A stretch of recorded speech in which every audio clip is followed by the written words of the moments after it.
Good evening, everyone, and welcome to the work session of the Rutherford County School Board. First order of business, Pledge of Allegiance, led tonight by our director.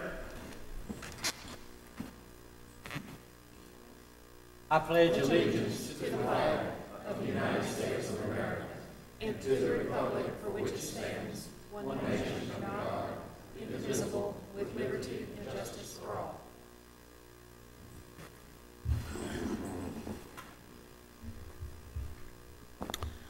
Thank you. Number 4 on your is an agenda. Anybody want anything moved? If not, we'll go to number 5, the approval of the consent agenda. Anybody want anything moved there? Okay, don't hear anything, so I guess we're in good shape there. Let's go over to page 5, and of course tomorrow night we could or possibly have some visitors. And Mr. Director, you want to just take it over from there? We've got a grant. We got athletics update. Is Mr. Tackett doing that tonight or tomorrow night? I think he's doing it tonight. Okay, he's been number 7. Okay. No, I don't think so.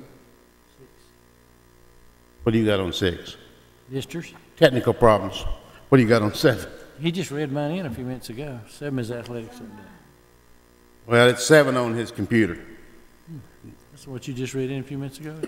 7 is Gear Up Tennessee grant proposal. 8 is the Spotlight on Education. We'll have Roy Walden Elementary School drama team with us tomorrow night. And now can we go to 9, which I think is 7 on yours. Okay, the athletics update. Mr. Tim Tackett is going to lead us in this tonight.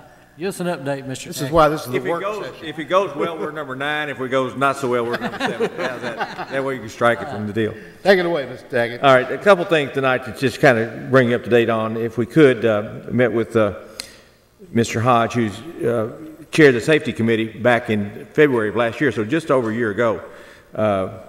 The idea of safety coaches was brought to bear. You approved positions in the spring for us, and in July or so, the safety coaches began their work after we did our interviews and so forth. I've got 4 of the 5 with me. Julie Atkin, Patrick Stoker, Hal Pass, Mark Gagne are all here. Greg Wyatt could not be here tonight. He's got another commitment to do. You have 4 positions, but there are 5 people. As you might know, in the world of supplements, we oftentimes do split those up so that we have people that can serve in the proper capacity. So that's the way that that has taken place. We haven't hired a 5th one. We just have people kind of spread out. Let me just let you know that we're obviously always trying to assess. And as I say, Mr. Hodge felt like it would be important to share with the board kind of an update on where the safety coach program is and what we found to be good and maybe some impressions of things that we might do going forward. I'm going to speak in general terms, very briefly, because Mr. Gagne is going to give most of this report. As a general rule, we find that very impressed with what we see at the high school level, with our coaches, the experience that they have, the abilities that they do. There's just tons of experience there, their attention to detail, and we find that more cases than not, things are in really good shape there. But we do find that the safety coaches have been invaluable assistants at the middle school level, where, as you would know, a lot of first-year coaches are there, a lot of inexperienced coaches are there, a lot of coaches are there that necessarily didn't sign up to be a coach and are therefore coaching things that they know not a great deal about. And so that's where they've been able to have, we think, the greatest impact that's there. They have really morphed into more of a mentor, not just going into safety kind of things, but organizing practices for them, sharing safety ideas for sure with them, helping with Dragonfly, which is our new online thing that's there. One of our safety coaches mentioned helping teams find local places to get additional help. Connecting experienced coaches with inexperienced coaches, especially at the middle school level, maybe getting them with the high school coach, letting them know where those happen to be. There's just so many things that are in place that they've been able to do that I'm not sure that was anticipated that would take place. You will see in a packet that Mr. Gagne has or will pass out to you some examples of safety checklists that are there. And those are sent out ahead of time so that when they make their visits, coaches know what to expect. We're not trying to go in with a safety checklist and find out boom, boom, boom, these are the 3 things you've done wrong or you don't have in place. We give the checklist to try to go through. And being sports specific is really important. I send out a lot of general information, but I'm not a wrestling guy. And it's important that a wrestling guy is able to get with wrestling coaches and talk wrestling, ease, whatever that happens to be, because I don't think I could possibly do that at all. So these are the kind of things that they're able to do. One thing that also is happening that they are forming clinics, not only for the safety part of this kind of thing, but just simply to help share the basics of how things will work. And we're typically able to take the high school coaches that we have in basketball. I know Mr. Stoker's putting this together for, you say mid-April or so? Yes, sir. And we've got a ton of experienced, great basketball coaches here at the high school level that can share that experience at the middle school level in that kind of a training session. So it will be safety, but as I say, we really morphed into maybe a bit more of a mentoring role than maybe just with safety coaches trying to get organized and all those kinds of things. The one thing that we have recognized that it was a bit ambitious, frankly, to expect that with all the teams, and you're going to get some data here to kind of share the numbers, that one person, for example, Coach Pass, has in the spring baseball and softball. Well, we've got about 22 baseball teams and about 22 softball teams. So to make visits to 44 different teams, it's just, we're just not able to take that on and make it work. So as a board, at some point in time, we'll ask that you consider adding more staff to that so we can do, or we will just simply have to be a little more selective about what sports we're able to do. But this was a concept we felt worth trying. I think we're all convinced that it's a concept worth moving forward with. We have made some considerable differences, and they can kind of share with you that. And I'll give you a chance to ask them some questions if you'd like to on that basis. But I think we are making a positive impact, or they are, I should say, at the safety coach level. And I'm going to turn it over to Mark Gagne now and let him share just a bit about what they're doing. Doesn't seem like it's been a year since we came up with this thing, but back at it again. The data that we showed you guys, the setup that we had for recording all of our visits and such, we've been keeping up with that as the year goes on.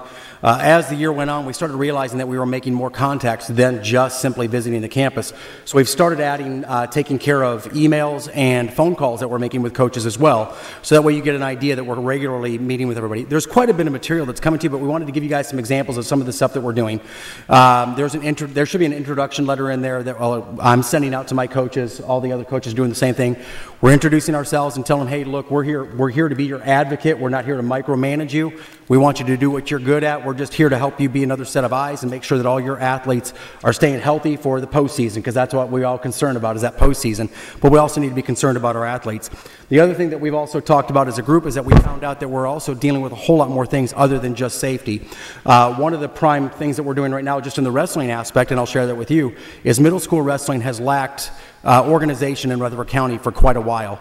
And so when we get back from spring break, we are actually creating a Rutherford County Wrestling League that will be under the Middle Tennessee Middle School Athletic Association, which will finally get us organized and feeling a lot more secure about running those programs. So, you know, we're instrumental in getting those things going as well. If you'll take a look at this data sheet that I've got for you, the very front page is the total number of teams that we're servicing throughout the year. We have, if you look at the bottom number, there are 567 teams that the safety coaches, 5 safety coaches are working with on a regular basis. Now, as Mr. Tackett said, we're finding that some of our high school teams that are really, really well oiled and they're doing everything the right way, we're spending less time with them. We're spending a lot more time with those middle school programs. Some of the things that we're finding with middle school programs are coaches that don't know how to run drills, they don't know how to keep players safe. We're jumping in and we're helping instruct them and getting them on the right track. There were several wrestling rooms that I would walk into and I would say, hey guys, if we work on this move a little bit better this way, we can make sure nobody gets injured and we're actually getting more bang for our buck during the practice time. But if you can look at all those numbers, and then if you'll look beyond the pages of that, that'll start showing you all the visits that we had.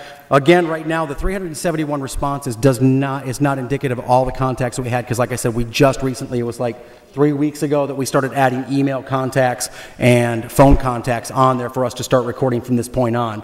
But we are making big efforts to try to be in contact with all these sports as we go. So you'll look through, it'll tell you by school which ones we're visiting, it'll tell you by which sport focus.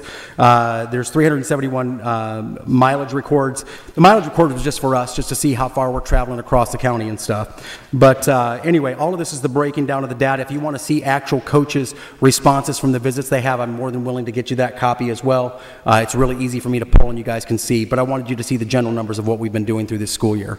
And it has made a major impact. I've had several middle school coaches in soccer and wrestling tell me that it's been really nice to have somebody as an advocate, somebody that they feel like they can talk to, and they feel like they're not just alone by themselves at their school. They're getting to hear what's happening on in other schools as well.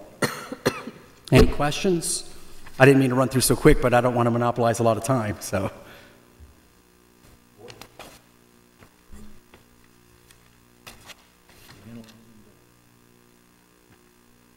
Blair.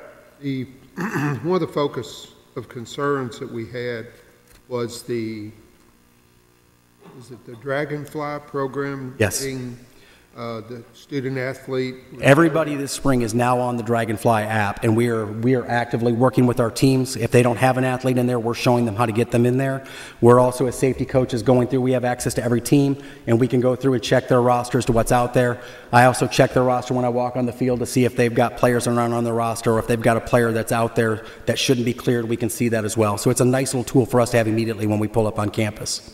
That's excellent. Well, if you don't mind, big thing I'm doing right now because cheer is coming into play and they're having tryouts. So I'm actually going to those parent meetings before tryouts are happening, and I'm actually sitting down and helping those parents get on Dragonfly. I've been in contact. I actually have been in Smyrna Middle already. I've got parents calling me right now to figure out how to get it in and how to move their child. So we're very instrumental in Dragonfly. Excellent. The other thing too, we didn't mention this yet, but we are also working, we as a collaborative team decided that it would be good for us to say, okay, you know, we have TSSAA mandates rules meetings for the coaches. What we've said is we also as a county would like to mandate coaches to get together with us, and we're setting those dates up right now, where we can sit and talk with them about safety focuses for the sport year, things that we're looking for, what can we do to help them, get some feedback from them and figure out what's going on. One of the things that I'm implementing in wrestling right now is I've got coaches, I've sent out a survey to them. They're giving me all their injuries, when approximately they happened, what were they doing when that happened, and what we're trying to do is we're trying to figure out what parts of the season are causing more injuries, and maybe we can go ahead and start getting a little bit more drilled down into the data and figure out what we can do to prevent injuries for our athletes, which is good for everybody. Yeah, we knew this would be a work in progress. Oh, we definitely know that, and there are things that we want to modify for this next year already, so. Great. Yeah. Yeah, and we're eager to open to change. Anything you guys think that we need to have extra, we're willing to get that going, so. just keep providing feedback. That's good. Awesome. Okay.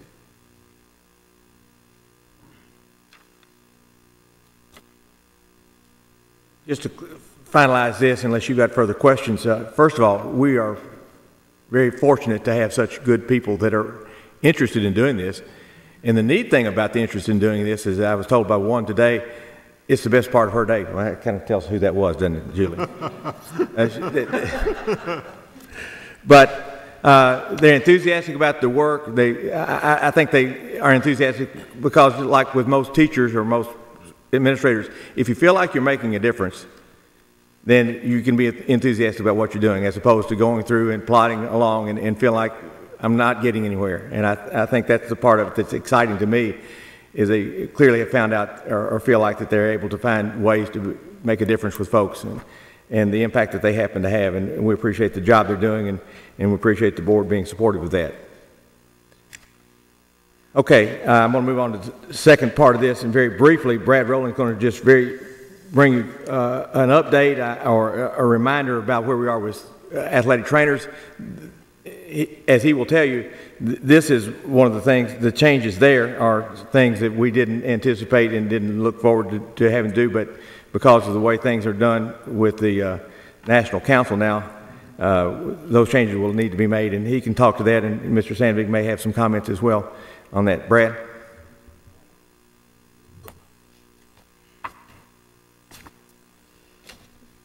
In order to be an athletic trainer, you've got to currently, at minimum, have a bachelor's degree in order to sit for the national exam. Our governing body has now said that in 2022, you've got to have a master's degree to be eligible to sit for the exam. So a lot of universities have already started to transition into the master's degree program. And so that has really limited our pool of people that we would hire from. An example, there's a guy in Georgia that runs a program very similar to ours. He had 5 applicants for 5 positions this spring. And in other years, he's had 50 or 60. So that number is really shrinking. So the proposal I have would be for Rutherford County Schools to hire their own full-time athletic trainers to replace the graduate assistants as those guys graduate. So this summer, that would include hiring 3 full-time athletic trainers. And then the next summer, it would be an additional 3, accounting for Rockvale and the 2 athletic trainers that are graduating.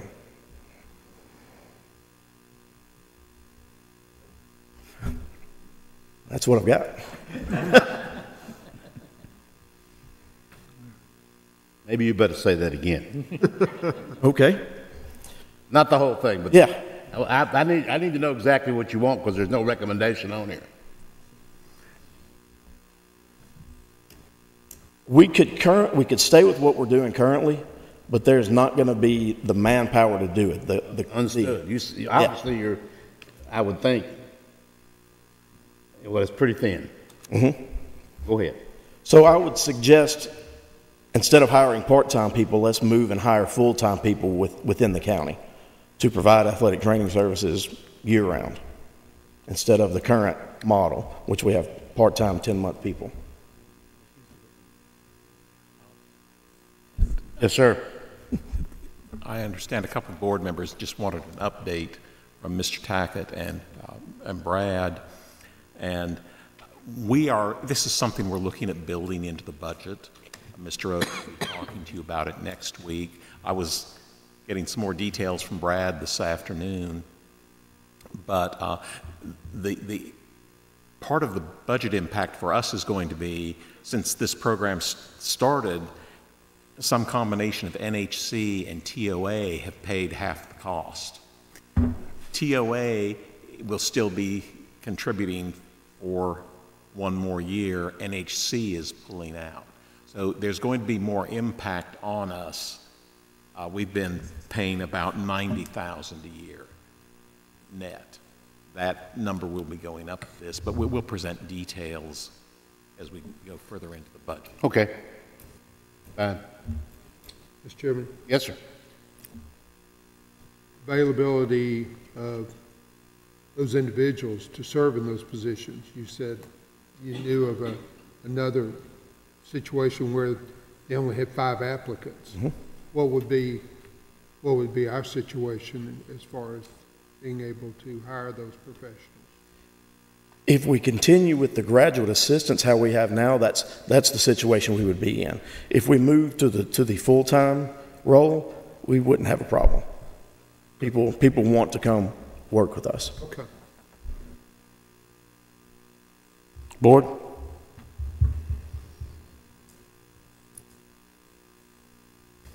Anything? Thank you. Thank you. Mr. Tackett, you want to close out with any remarks?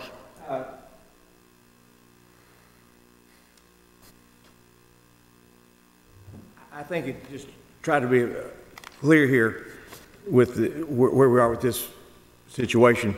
The model that's in place now just simply cannot continue because of what the national board is requiring to do. And so in meeting with Mr. Hodge, Mr. Sandvik, Brad, and myself, the recommendation, and maybe it's not in the format that you would like for it to be in, but the recommendation is in print there, basically, is how we feel like the timeline needs to take place. And the idea was to move into it in a gradual basis rather than having to jump into it all at one time. So that's kind of where we are.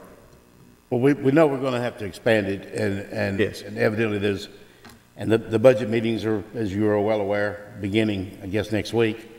And when we can start talking about this, if the figures are in, and we know we're going to have to expand it because we're adding a high school. So when we may have to, I don't know whether we'll expand it or not, but I assume that we will. But we're going to have a bunch of more sports. Well, more. There'll be whatever Rockville has, which will be everything. I think that one of the things that Mr. Danvik was asking about, and I think is something we will want to be sure we clarify, is when all these folks become 40-hour positions as opposed to 20 hours, is what many of them are right now, is what they actually do to fulfill that full 40-hour obligation compared to where they are right now. And one of the things we certainly, there's several indications on the paper that you have of things that we feel like that can be done. One of the things to point out, though, I think at this point in time, and then I'll leave it at that, is that, again, we're getting a real bargain for these people at a 20-hour position, because I think that we can clearly see that most, if not all of these, are doing. Terry has mentioned the guy over at Oakland, calling him, I think, Superman or something like that, the number of hours he's put in. Most of these people are putting in well beyond 20 anyway. That said, that's the profession we're kind of in. You know, teachers are used to that kind of thing too. We think teachers are there from, 8 o'clock to 3 o'clock, and that's the end of the day. Well, we all know better. School administrators are putting in more hours than what that happens to do too. So I think as we go through this process, I shared this with Brad, that these trainers that come into our deal, we need to make sure we write the job description, recognize that it's not a 40-hour position. It's not one that, you know, you clock in at this time, you go out at this time, and off we go. We're going to need to make sure we write this job description to the point that taking care of the obligations as they are for the positions. And what it will allow us to do is provide some services to the middle schools that right now we're just not able to do at all. And I think that's, again, going back to what our safety coaches have said, that's where there's certainly a real need for a lot of these kind of services and programs. Get with Dr. Anthony, and we'll do the job description. Let's get it. Before we bring people on, let's get our job description in place so they'll know what they're signing on to. Yeah, we've already been given that. We've got one, but do we need to make, okay. Mr. Stanley? And I don't remember which meeting, my apologies, but we did bring forward a board agenda item on this, that we would be moving this way and kind of getting y'all's blessing that Brad would be moving in this direction, because that's the way it looks like it's going. So translated, that means there's a recommendation coming pretty soon. Well, y'all earlier had a recommendation right. You approved, and then we'll bring forward things in the budget. Okay, all right. Implement that. Board? Any further questions for? Chairman, if I could, one more follow up.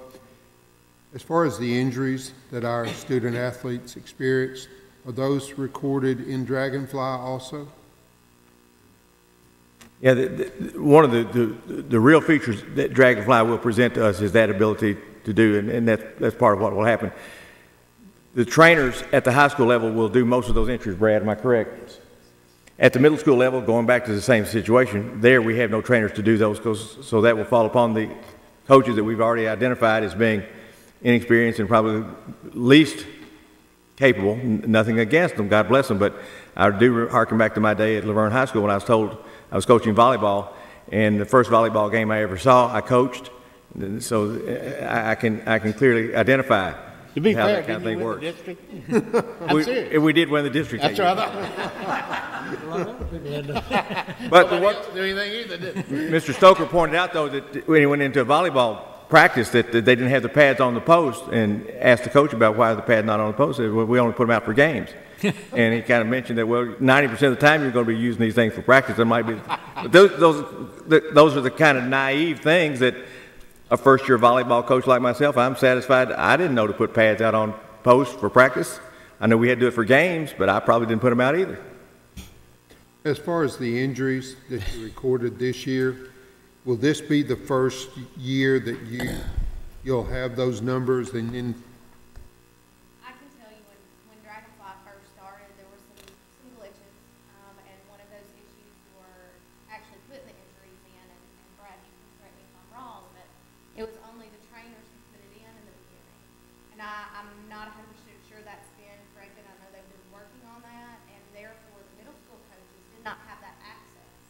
So they could not go in and put those injuries in. So data for this year is not going to be 100% accurate. But next year should be.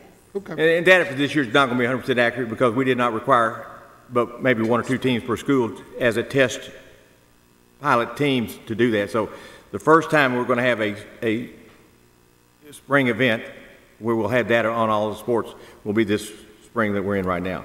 That information should become available to us going forward. Any further questions for Mr. Tackett? Thank you, sir. Thank you. Okay. Archery, I think, is the next one. And that'll be tomorrow night. Okay. Archery program update tomorrow night. And then facilities. Okay. Right, ready for facilities. First one is Buchanan Elementary, the school batting cages. Principal Ashley Witt has requested permission for the Rutherford County Recreation Programs to construct a batting cage on her campus. The cage will be placed between the two existing fields at an estimated cost of $3,800. Kyle Baxter, the current Buchanan baseball president, will oversee and manage construction. They're expected to have the work completed by March 24, 2018. All paperwork and due diligence has been completed by the school, and Rutherford County Schools Engineering has investigated the site. The work will be done at no cost to the Rutherford County School Board. Recommended approval. The motion is to approve construction of a batting cage at Buchanan Elementary School as presented at no cost to the board. And of course, anything constructed on our property you have to approve, so that's why this item is here, even though County Rec is the one in charge of paying for it, putting it up. Questions for the director on this item? The Rutherford County Recreation Program has been a real plus in many of our schools where they've helped with equipment and, well, just a whole variety of things. This is just another. Do we have questions? There's a former president sitting right over there.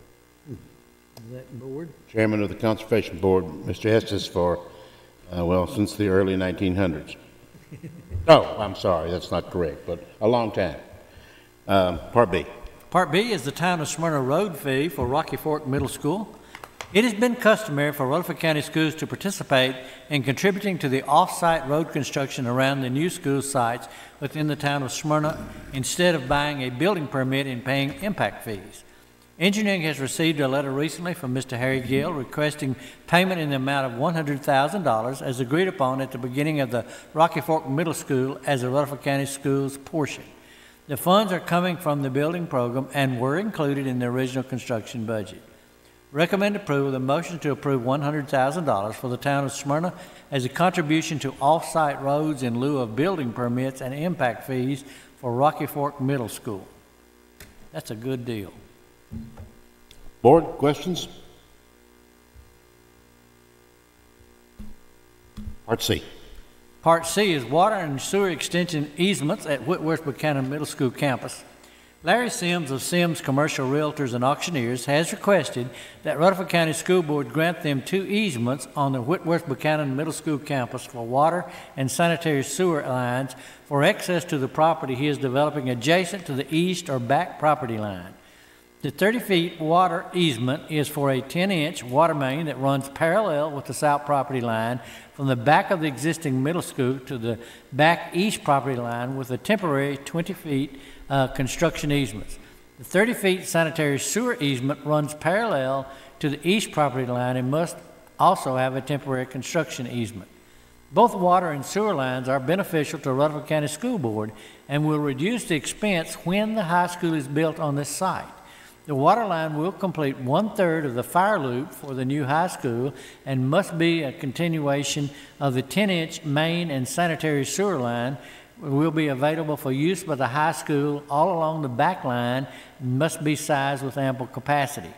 Construction of the lines will be accessible from the developer's property only and not board property. No heavy vehicles or other developer vehicles will be allowed on the board property. They must stay within the temporary construction easement, and any required blasting will be monitored by a licensed monitoring agency and done after hours and when there are no students present on site. A copy of the monitor's report must be submitted to Rutherford County Schools Engineering Department. All damage from construction must be repaired after construction is complete on a timely basis. Before any construction starts, a pre-construction meeting must be held with the contractor, developer, and a board representative. Mr. Jeff Reed, board attorney, will create and administer an easement agreement, and the developer must bear all associated costs for this project. Recommend approval. The motion is to approve construction of a water and sanitary sewer with associated construction easements as presented. The drawings and legal easements are provided for the board's examination. All construction costs will be borne by the developer. And Mr. Clardy can explain to you how this is beneficial to us if y'all are interested, Mr. Chairman. Well, I'm interested, so tell us about it. If you'll recall where we bought the 5 acres out there off the Maples property, that 10-inch water main will run from the back of the building all the way down that property line. When we're put in a high school or a school, we're required to put a fire loop all the way around the building so that it can be fed in all directions to the fire hydrant. So this will get rid of 2 or 1/3 of that cost by putting that in now and letting them put it in. And I also made a note with them that they would not be allowed to hook up only to it, but they must also feed from the other side of the property that they're putting it in. So in other words, they will have a line coming from the other side and also our line using it. So it'll be fed with plenty of water. And Consolidated has just put a large water line along the road out there recently. I can't recall what size it is, but it's large. It's like 2 feet or something. Then the sewer line will run the entire property line at the back and kind of cut a little bit across the corner, but we will have access to that sewer line anywhere that's needed along that back property line for access for the high school, in case we wanted 2 access points or 3 or 4 access points, also for any kind of other buildings that might go on that property.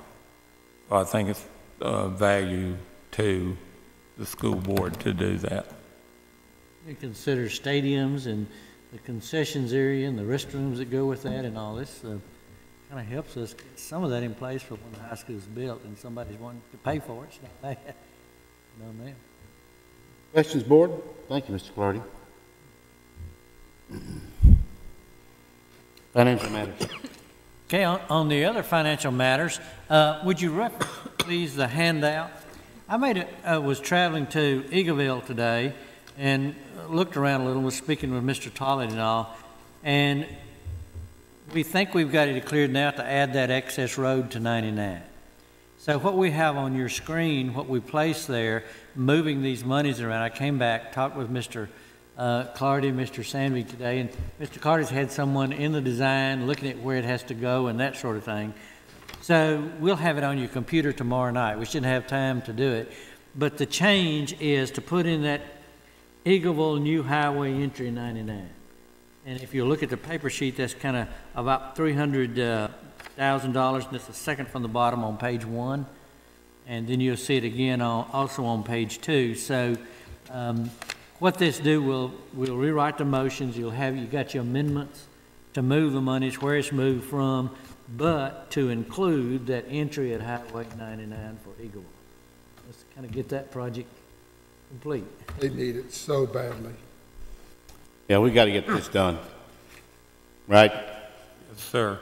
Since we were moving the money, I thought it'd be a good time for us to let's put this in there too, so that some of it shared. Did you say 7/13 or something like that? So he's worked that out, the dollars and cents. There's no motion here yet, but there will be one tomorrow night, board, and you're welcome to ask any questions you might want to ask on that piece about that situation. I might just add that those are savings from other projects. Yes, it is. That's, it's true. I think they're on here. Yeah. All of this first page really is the first item. Amendments with projects are savings. You know. Okay, go ahead. I believe the next one is a PESG renewal agreement. Rutherford County Schools currently contracts with PESG for substitute teacher services. PESG will maintain their current bill rate and contract for the 2018-19 school year. Recommend approval of the motion to approve the renewal of the PESG contract for substitute teacher services for the 2018-2019 school year. Dr. Anthony had her HR state meeting last week, was it? And if you're interested, she can kind of tell you what other school systems were saying as they were trying to deal with the substitute teacher formation.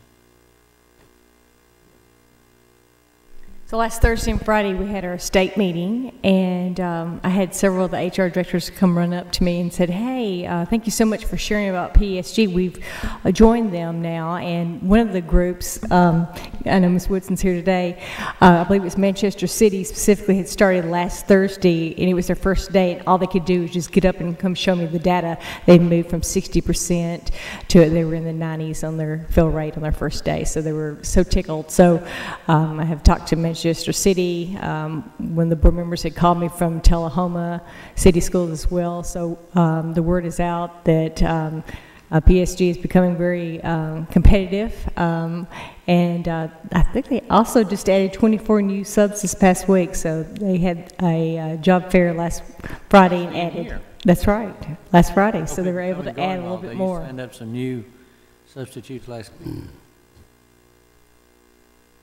Board questions? 14.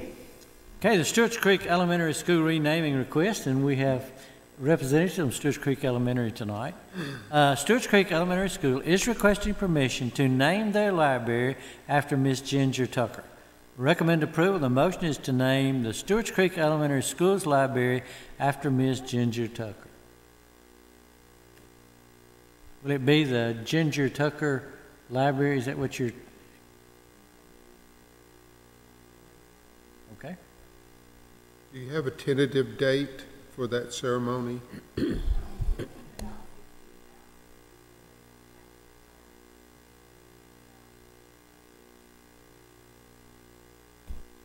confident that this board would be interested in attending. Ms. Tucker was special. Mr. Zago said some of the family may be here tomorrow evening when you actually vote on this motion. Any further comment on 14? 15. And you have the 2018-2019 school bell times, and the recommended bell times for the school year 2018-19 are presented. The bell times for Smyrna Middle will change from 8 o'clock a.m. and 3 o'clock p.m. Currently, there are 8:15 and 3:15 p.m. This will put us in line with our other middle schools in that area and give us a better utilization of our buses. So recommend approval. The motions to approve school bell times for school year 18-19 as presented. One of the reasons we have to do this early is because so many of the schools print the agendas, and send them off at school time and all. That's part of the information on the agenda. So Mr. Snell and his staff looks at the writing and all and makes some recommendations for changes, but that's why it has to come relatively early. Questions, board? 16. Okay, this is our revised policies, and I believe this is the second reading. The first one is Policy 1.704, Charter Schools. The purpose of this revision, the policy has been updated to comply with the new state laws that increase charter school application fees and create an authorizer fee starting in the 2018-19 school year. Recommend approval. The motion to approve Policy 1.704 is recommended by the Policy Committee on the second and final reading. And Policy 2.806, Bids and Quotations. Purpose of this revision, the policy has been updated to reflect changes in the state law, allowing local education agencies with a centralized purchasing authority with an authorized full-time purchasing agent to increase the threshold required for competitive bids from $10,000 to $25,000. Recommend approval. The motions to approve Policy 2.806 as recommended by the Policy Committee on second and final reading. And Policy 5.802, Qualification and Duties of the Director of Schools. Purpose of this revision amends the qualification to delete with preference for a doctorate degree. Recommend approval of the motions to approve Policy 5.803 02, as recommended by the Policy Committee on second and final reading. Okay, of course, we've been over these before, at least twice. Tomorrow night, we'll be voting separately on each individual one. But if you have any questions on any of the three now, let's get to it.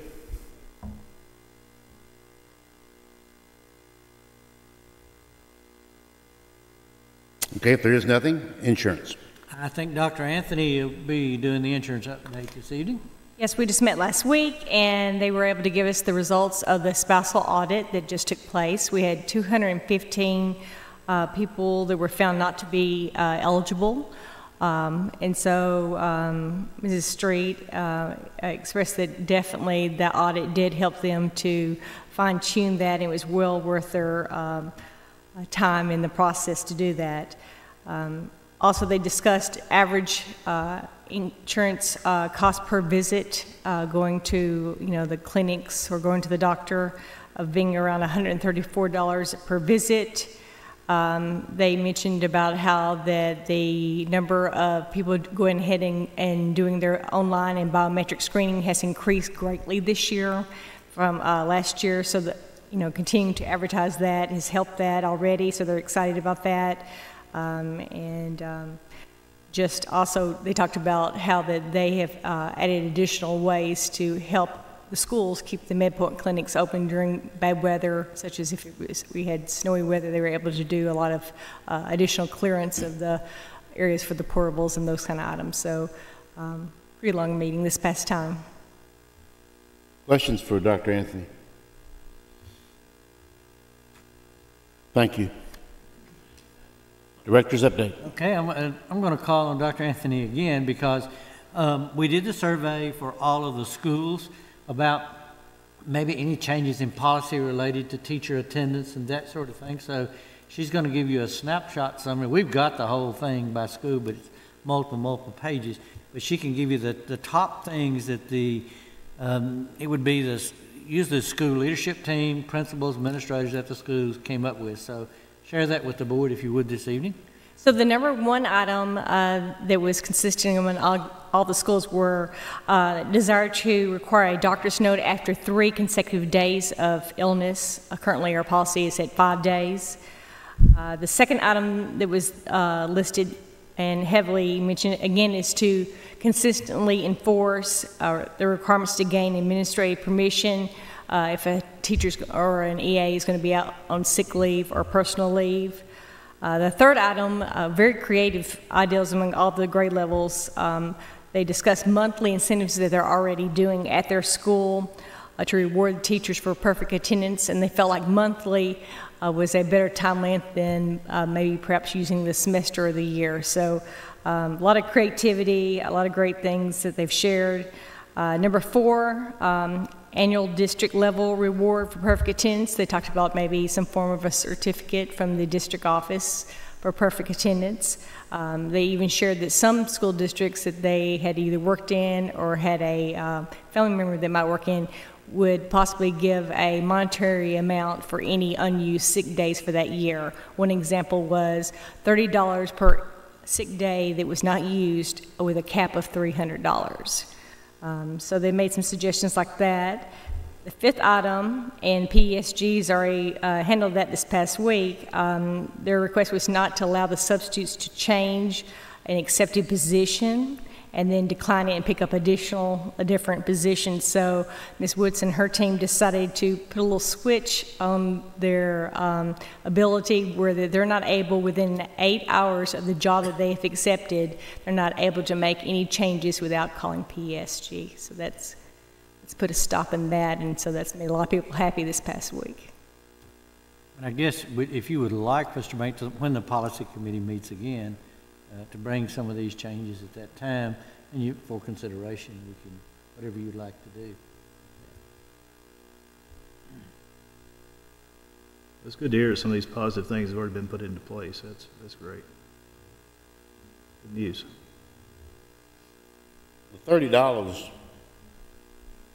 is less than we offered before. It is. And we dropped that. I don't think any of us, I don't really know who was here and who wasn't, but hadn't been that long ago And that was dropped after 2 years because it didn't work. Which that's always amazed me, by the way, that it didn't work. Or you'd pay a person for going to work. It's their job. And then at the end of the year, you'd pay them again. Thank you for coming to work. I mean, that's what it was. But we didn't have to pay a substitute for that day, right? So there was a savings for the taxpayer and for the district. I get that, except it didn't work. I don't get that. I'm not saying I'm against trying it again. I don't know.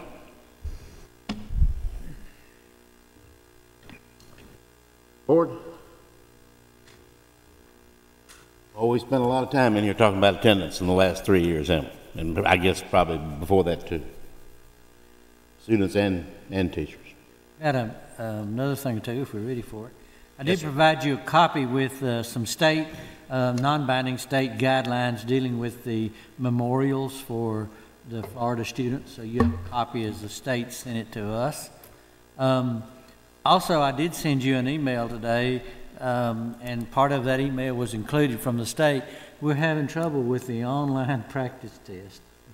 You know, the real thing starts in about 5 weeks, but I was at a school today and they literally had to stop. And this would be with Questar is their vendor, and it's kicking kids off, and they got issues. And you can read the states saying there's issues, or Questar saying there are issues. So that's they're in the process, they saying, of addressing it. Just hang on and let's see.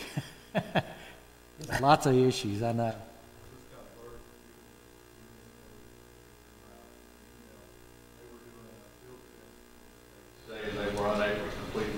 That's where I was. I know. I want some reassurance before we enter this year. Mr. Holliday. Mr. Odom, you mentioned the guidance for memorials. I just want to be clear. I consider these protests, and I don't want the two to be confused. A memorial is one thing, and a protest is something very different. Principals are designing things around. Cultures of school are somewhat different and stuff too, but I can tell you from the principals together, their focus will be, if anything, that will be a type of memorial. Some of them are even putting around empty seats with a picture in it, where students will walk by those chairs with the pictures there. So, you know, it's been morphed off by other groups, unfortunately, at times, from the news media anyway. What is our plan then? What are we going to do? Basically, on that day, each school is working with their own student body and all to do it. Now, you have very different designs and different ages and all. There'll be very little from elementary schools probably that day. Middle schools are designing things. Most of it is walking indoors or doing some things like that. But there was a meeting last Friday, I guess, from the media people that talked about this that Mr. Evans went to. There was also one from the staff people, was Chuck Cagle and others last week. Mr. Reed's also read over it. So we're going to try to handle it as a memorial. That's what we're going to try to do. And on what day? Bush, excuse me, 14th. That's a national date, which is the 14th, and it's 17 minutes, and that represents the 17 students. And teacher, there's actually teachers too. Lost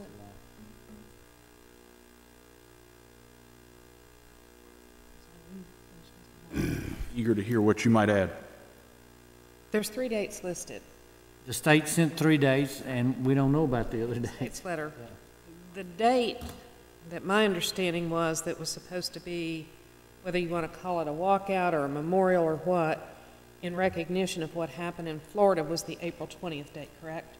Okay. Well, the state's saying that it was actually the 14th of March. Well, the 14th of March is a women's march. I agree. Call for a school walkout. And then the one on the 24th is called March for Our Lives in Washington, D.C., with local rallies expected. That's a Saturday, which I don't even know what it is. That's a Saturday, I believe. I looked at that date. It's not even a school day. Yeah, that's not even a school day.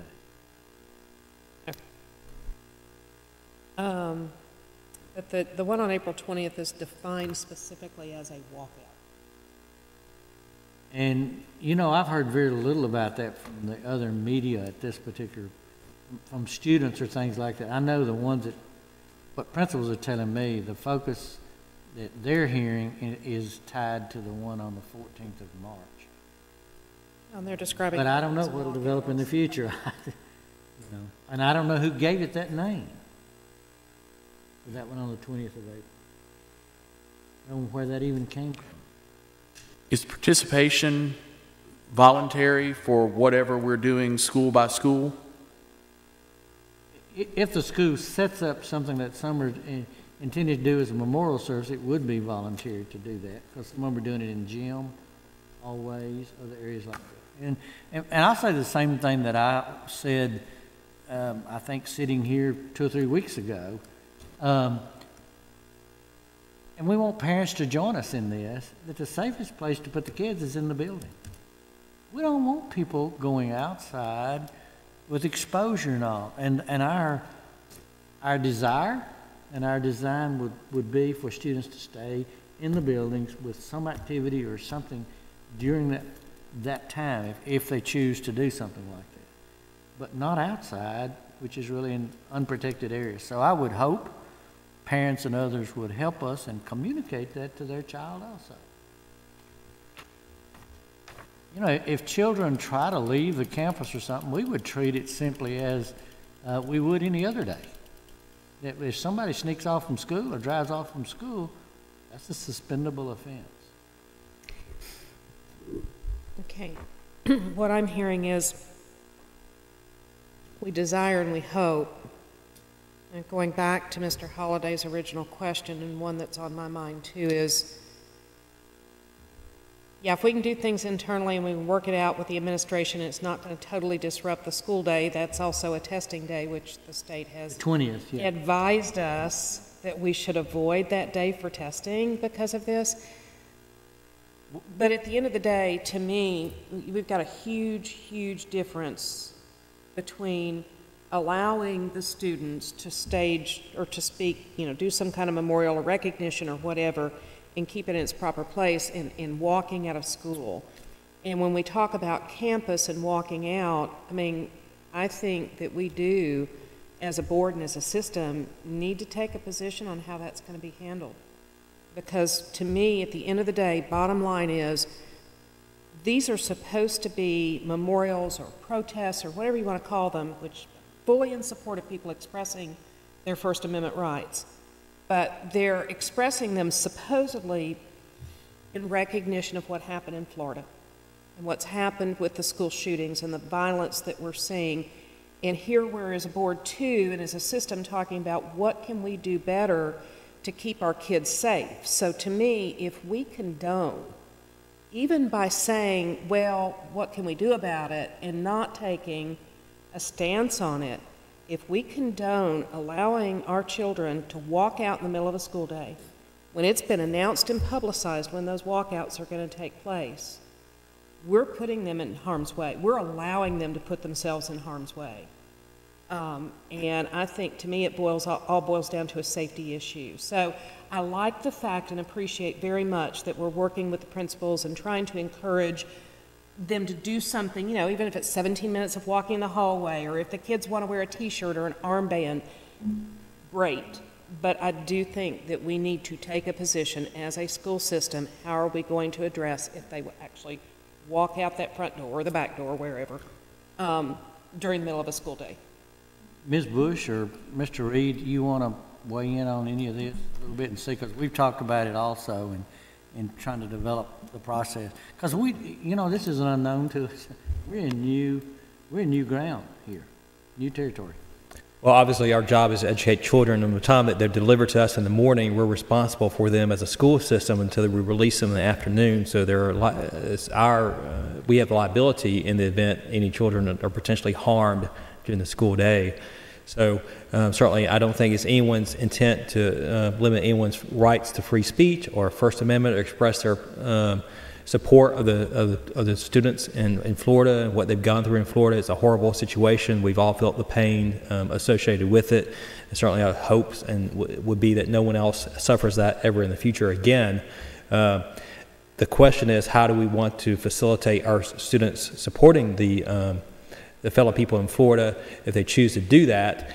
I don't know that walking out of school is the best means to do that, because as has been pointed out from a safety standpoint, in the event you do have crazy people out there, snipers or whatever, you know, you're putting your children in a situation where when you've got a known time that could be walking out of school and be exposed to some crazy person out there with a gun. So you don't want to do that. So you have to be mindful of that, and you have to try to take that, weigh that in the equation, determining what to do about it. But at the end of the day, we're responsible for the kids from the time they're dropped off to us to the time they're picked up. And they're supposed to be in class, they're supposed to be in school. So in the event the school sponsors an activity for them to go to at the same time, that we give them the option but not the requirement to go to, certainly that's an appropriate means to address some memorial type service for the people in Florida. But to allow, there's nothing requiring us to allow students to walk out of school in the middle of the day and do whatever they want to do, because at that point they are technically not in compliance with our rules, our regulations, and will be subject to discipline should we decide to do that. I think that's where I would suspect that that's where we're all at, that we're certainly be for them to have some kind of assembly. That's what they're trying to set up. Some memorial, but if they leave, there's consequences. Well, you're on the hook for it. So if someone leaves and gets hurt, you're on the hook for it, potentially. If we condone it, we certainly are. I mean, that would be my opinion, that if there's any essence at all of us condoning allowing them to walk out one of the doors, we've got a huge liability. I'm still at a place of our job is to educate the children. And when did we make the decision that we would compromise classroom time for any level of activity? And I can speak to that a little bit. We spoke with the principals this week, and I don't know that every school is doing something related specifically to this. I think each school is approaching it differently because, as Mr. Odom said, each school is very different. I think here we're approaching it on a case-by-case basis where we're delineating between conduct, so leaving the class unauthorized, and an expression, which is participating in something which they would want to voice their opinion. And that First Amendment right is something we need to be careful of and cognizant of. So I think each school is approaching it differently and trying to turn it into an educational opportunity for the students as well as a memorial to the 17 who lost their lives in Florida.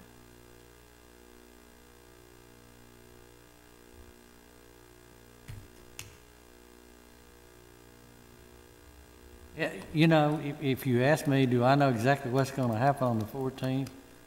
Not, because I don't know what some child or something may do.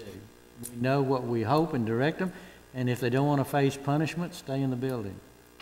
But can I tell you, we have fire codes. There's a whole lot of doors in a building, and they have to be unlocked. And if somebody heads out there and does that, then there's the potential consequence that the administrator can act on. You know, what I don't want to do, folks, is create a challenge here.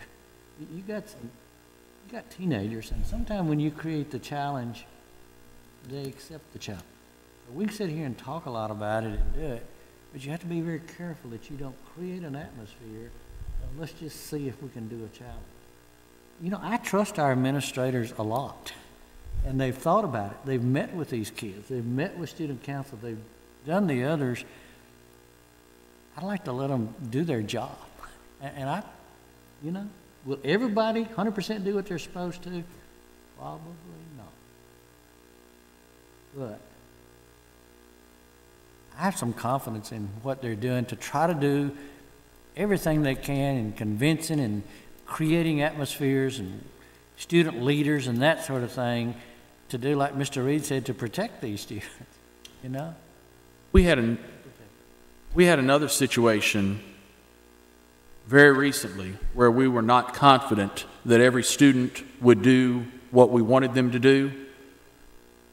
It was the eclipse, and we called off school. Have we considered not holding school on that day?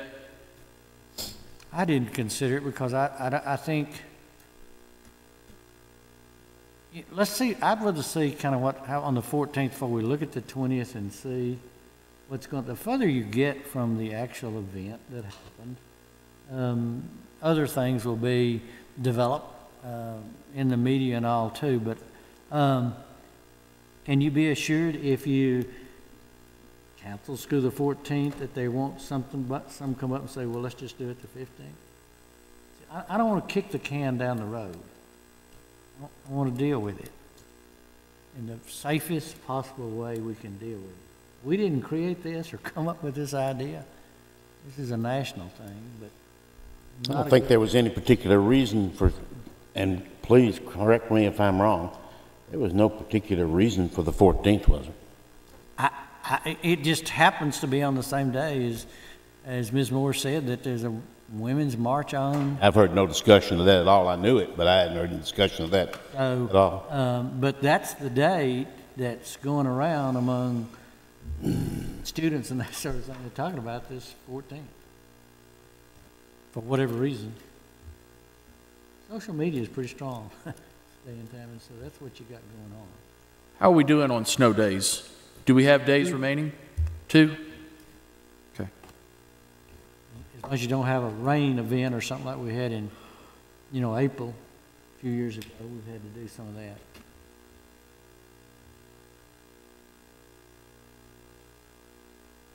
I've heard this discussion, and I share the concerns. I think we probably all do. And it certainly would be terrific if we could maintain this where it was inside the buildings. I think that would, and whatever administrator thinks is appropriate, memorial. And I think it's very unfortunate that the term walkout was put into this conversation, which is not our fault. But let me just skip to the end here. If we take some sort of stand, and I'm not saying we should or shouldn't. I'm just saying if we take some sort of stand that you leave the building, and by the way, it's against the law to leave the classroom without permission. But let's move on. You leave the building. And we've got how many students? 45,000? Within less than 100 from 45,000. Okay. Let's just say 1,000 kids decide, probably teenagers, that they're going to go outside on that day. Oh, and they do. Then what are you going to do?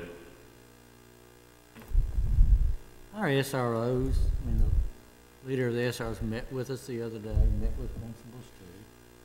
They're working on plans, and also because they don't know. They're in new territory too. But everybody is absolutely concerned with safety. That's the thing that, as educators, we're focusing on the safety part. If safety is indeed our concern, then why would we not consider calling off school that day? Everyone can have their complete expression wherever they may happen to be, but they're not, they don't fall into our category of what you have said, Mr. Odom. We really don't know what may happen that day, which is a terribly unsettling place to be. I hope everything goes okay, but I really don't know. How can it wouldn't be on the 15th? If you say that day and you tell students you can't do it that day with something where we've got something set up that could work, and you just say you're just not going to do it, then how you know it's not going to be on the 15th or the next Monday? That's my concern. Why are we participating in this memorial event rather than one for a previous school We'd rather shooting? not participate, but it may not be in our control. I'd rather not participate. I think there's an opportunity for us to not participate by calling off school that day. I think one of the answers would be the communication between our administrators and our students, as they've been doing, but making sure that parents, through our messaging program, that they're kept updated and they understand the safety precautions that we have to undertake by keeping the students in the building, but allowing for a memorial opportunity voluntarily, if you wish.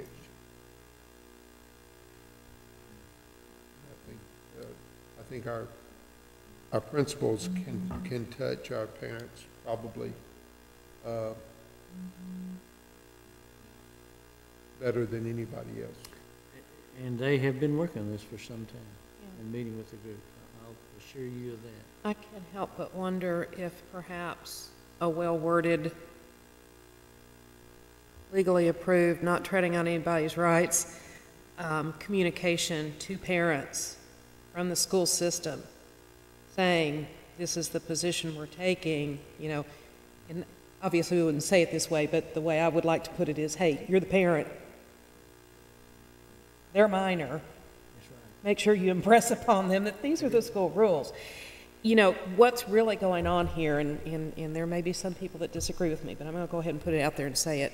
These marches, these walkouts, these things are being organized by national groups that do not have it in mind for these dates to truly be honoring those Florida students, their parents, their families that were lost in this tragedy.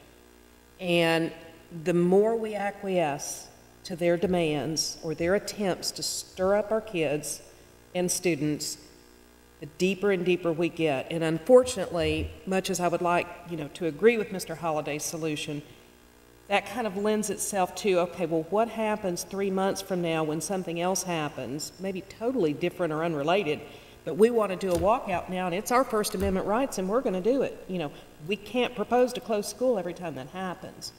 But we as an administration, I think, have to take a position on what's going to happen if they walk out of the building and out of our care, custody, and control. Yeah, principals stated that the other day in the meeting. If they walk out of there and try to head to the car or something, it's going to be just like that occurred on any day of the week, any other time. It's probably going to result in a suspension for that student. Violation of the school rule. They're not taking it lightly. Oh, no, and I'm not suggesting at all that they are, but sometimes it's difficult to stand up to what we know is the right thing to do for our kids versus public and society pressure, which I do think is making it difficult for some of our administrators and for some of us.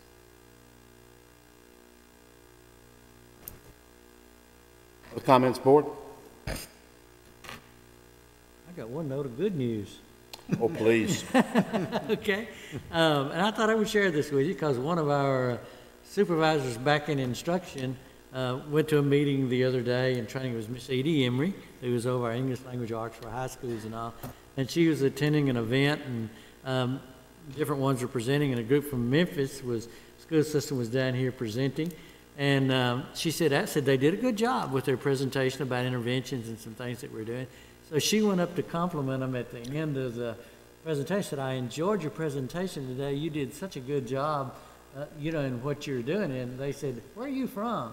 She said, well, I'm from Rutherford County. They said, oh, we look at your website and take all of the materials you're using and the other ideas you're doing, and we take them back. She said they just went on and on about how they kind of looked to Rutherford County. Same thing you've been saying, Mr. Holliday. They looked to Rutherford County to find out how to address some of the things we do. So To me, the highest compliment is somebody try to imitate you. And so I told her, I said, that was a good one. Anything else? No, sir. Ms. Moore, number 19. I will defer my report until tomorrow's meeting. Thank you. Mr. Holliday, number 20. No report tonight. General discussion by board members. Let me cover three very quickly. First of all, tomorrow night, we bring a pillow. Does that tell you everything? We got a lot of great things tomorrow night, including art, right? And we got the Laverne drama, right, again? Yeah, and all the other things that we have talked about tonight, but of course we don't vote tonight.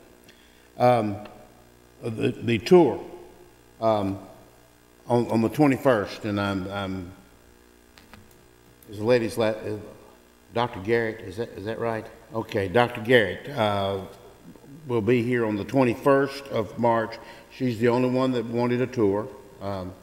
The other three did not, or didn't really need one. They're local candidates, and Mr. Zago is one of those, and he's on constant tour anyway, so it doesn't matter. But Ms. Moore and I, we haven't worked out details or anything, but we're going to give this lady who wants a tour. All right, and Ms. Moore and I are going to do that on the 21st. And if any board member wants to go, I'll keep you all of you apprised of when we're leaving and where we're going and that kind of thing. But we will be taking her to a middle school, a high school, and an elementary school.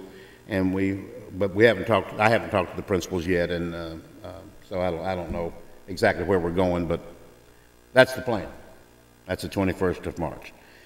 The other item that I have, and that's the questions. And I'm going to embarrass her, and I'm going to tell you right now that Ms. Michaels and I worked on this last night, and it took about 30 minutes or so, I guess, to get everything done. And I thought, and I left, and she called me 2 hours later, and she's still here. So that's our secretary. But at any rate, you have your. I guess everybody has your questions. I don't know if you brought them or not, but everybody's got them. They're on your website. We need to decide, and I guess I could decide this. I don't really care. It doesn't make any difference to me. But I did not do this. Ms. Michaels did, and there was no particular reason for you putting it in this order, was it? You just. Yeah. Okay. And I was just. I had thought. Well, we'll start down here with Mr. Estes, and we'll go to Mr. Holliday, and then we'll come back, and everybody can ask a question as we go. We can certainly do that if you'd like. We can do it in alphabetical order, but maybe the way to do it is the way that they're on here, which gives Mr. Blair 2 questions, Mr. Young, Mr. Hodge, Mr. Estes, Mr. Holliday, Ms. Moore, and myself. And this was about as random as you can get. Would that be all right with everybody? Is that okay? Yes, sir. So would I ask both of my questions? I think just in the interest of time, yeah. If that's all right with everybody. And you see there is a rating system out there, and you notice that Mr. Bennett mentioned 2 or 3 times that we need to take some notes, which is absolutely true, because we're going to forget, and we need reminder words and that sort of thing. But I think we've got plenty of room for this. And if that's all right with everybody, that's what we'll do with Mr. Spurlock on Thursday night, and then we'll pick it up the following week. Comments from anybody? Complaints? Your questions okay? I'm happy to be number 1. Well, I kind of questioned that, but no, that's fine. Okay, all right. Under board comments, that's all I got. Board discussion from any board member on any topic.